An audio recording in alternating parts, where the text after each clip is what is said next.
Bonjour tout le monde, j'espère que vous allez bien. Aujourd'hui, début de semaine, on est le 5, c'est ça, si je me gourre pas. Oui, nous sommes le 5 novembre, ouais, oui, ça passe. On a commencé le mois de novembre, jeudi.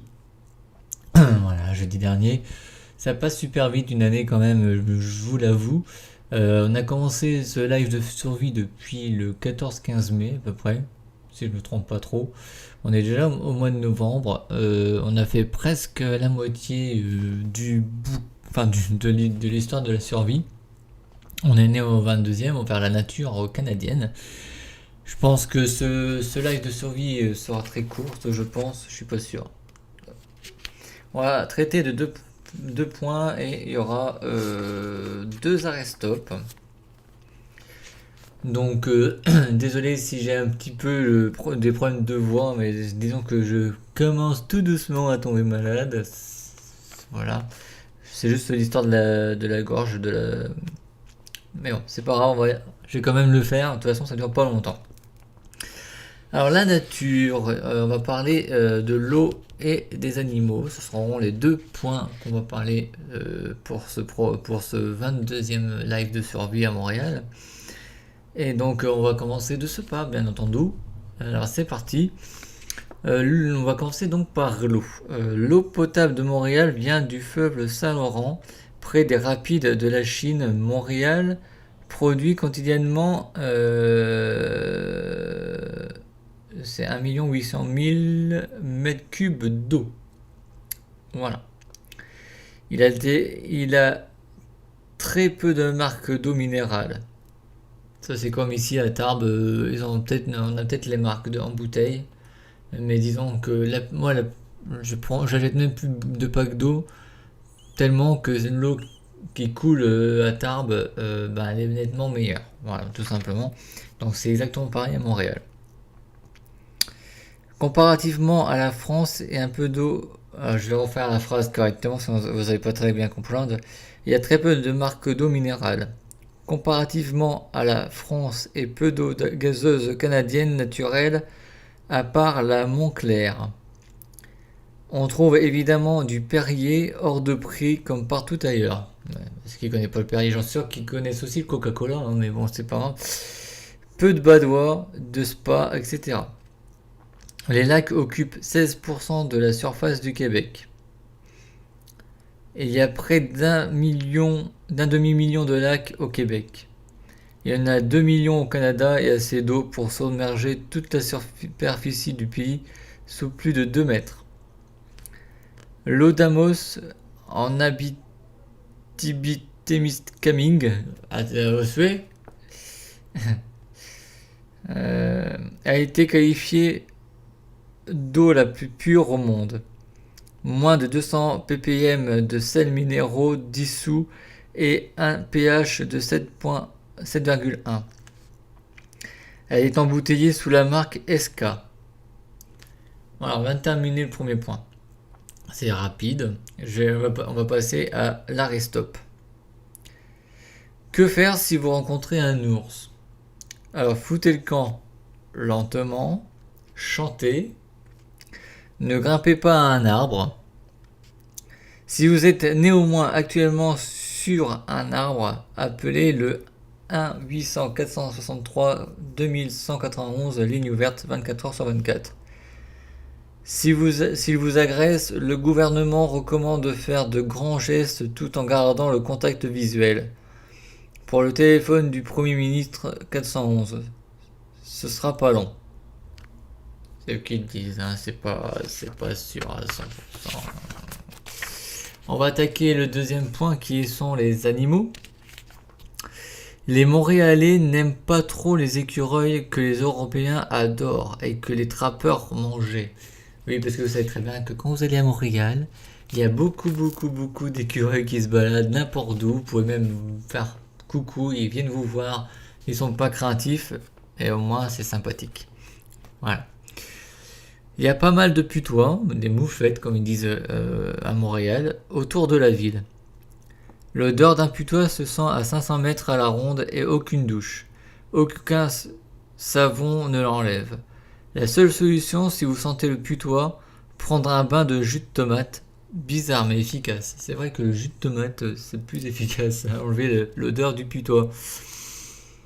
On peut apercevoir à Montréal pendant la nuit des ratons laveurs, des coyotes, des marmottes, des renards, des originaux et des chevreuils.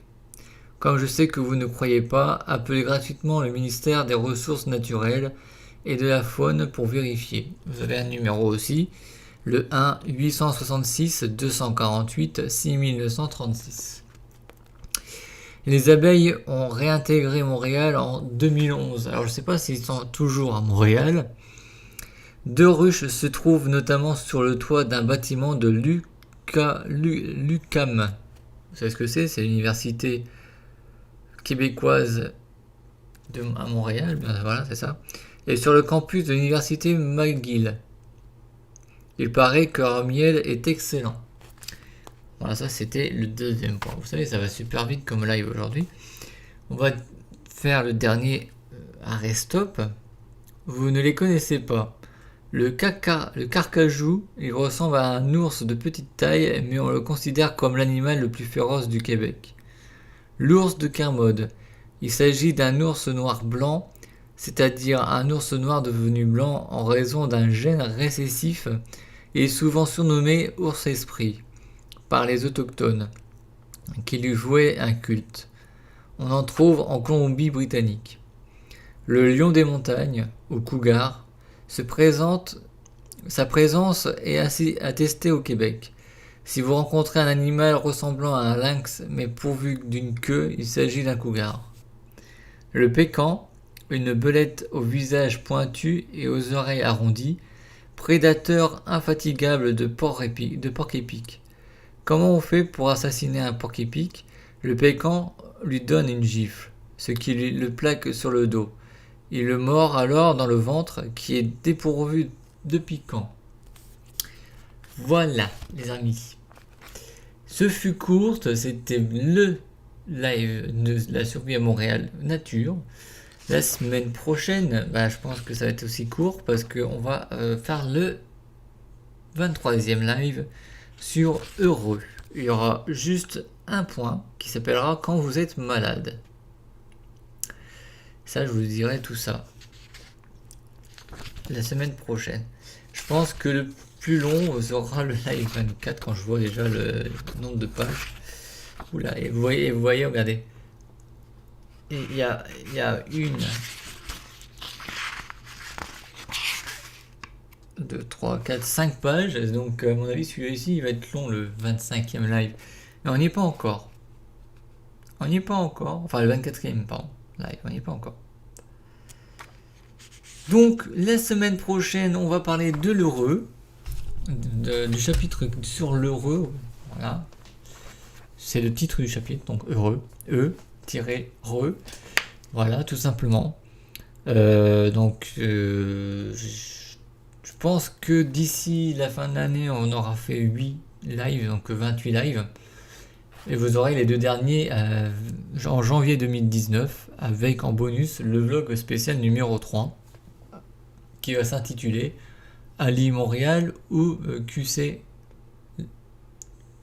Langage Plus. Oui, parce que j'hésite. Disons brièvement que c'est à peu près les mêmes prix, mais ça dépend, parce que Ali Montréal, c'est des cours du matin, et que le SC Langage Plus, c'est cours matin, cours après-midi. Le problème, c'est que je voudrais jongler avec les cours d'anglais, mais aussi avec un travail à mi-temps. Donc, je verrai ça. De toute façon, j'ai encore le temps de vous le dire, vous le saurez certainement. J'aurais peut-être pris ma décision d'ici là. En janvier, vous aurez la réponse. Mais bon, il y a encore beaucoup de préparation, parce que j'ai encore 1 an et demi de préparation.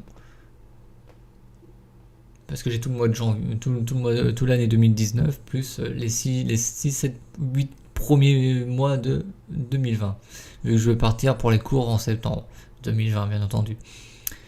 Là, évidemment, j'ai déjà fait mon petit planning de ce que je vais faire pendant toute l'année. C'est-à-dire septembre, octobre, novembre, jusqu'à... les cours s'arrêtent en août 2021. C'est-à-dire vous aurez des vlogs et tout sur cette chaîne-là. J'ai déjà aussi prévu les vlogs et tout. J'ai encore des des renseignements à trouver.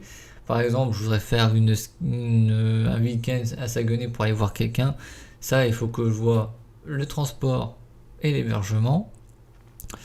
Et il y a encore un petit point, un petit détail, parce que vous savez que tous les ans, comme à la Comic Con de Paris, il y a le Comic Con de Montréal. Je veux y aller. Je vais prendre 3 jours, mais il faut que je sache le prix, par exemple, d'une signature, d'un autographe d'un acteur. Parce que pour certains, c'est 60 € et d'autres, c'est plus cher. Il faut que je vois. Tout simplement, et ça va dépendre qui il sera. Mais ça sera une autre histoire, les enfants.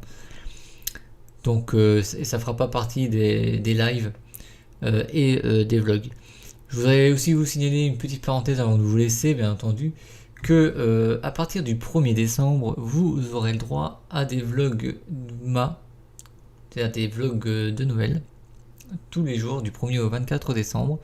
Vous me verrez moi en train d'ouvrir le calendrier de l'Avent et je vous mettrai un petit bonus, une petite vidéo, voilà, juste pour marquer le coup.